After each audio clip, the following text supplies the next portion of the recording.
เจริญสุขเจริญพรออกตนญาติโยมญาติธรรมทั้งหลายมื้อนี้ก็สิมาทำแผลเนาะอนามัยวัด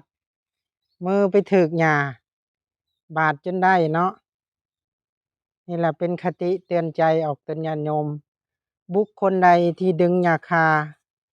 ย่อมบาดมือคนที่ดึงได้ฉะนั้นเปรียบคือคนทำความชั่วก็เช่นเดียวกันออกตนญาติโยมบุคคลนั้นจงได้รับผลกรรมย่อมได้ดึงไปนรกได้ฉะนั้นอันนี้คือกันแล้วนี่มาอนามัยวัดเด้อออกตนญาติโยมมื้อนี้มาอนามัยวัดกับพ่อใหญ่สังกะลีเนาะอนามัยมาอนามัยวัดเอาบุญนำกันเด้อออกตนญาติโยมถ้าผู้ใดเลื่อนมาเห็นคลิปนี้ก็ขอให้เป็นบุญเป็นกุศลเด้อให้ทุกข์ให้โศกให้โรคให้ภัยหายพยาธิโรคา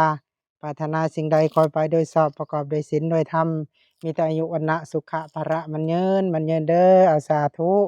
เอาอาตมาขอทำแผลก่อนเด้อ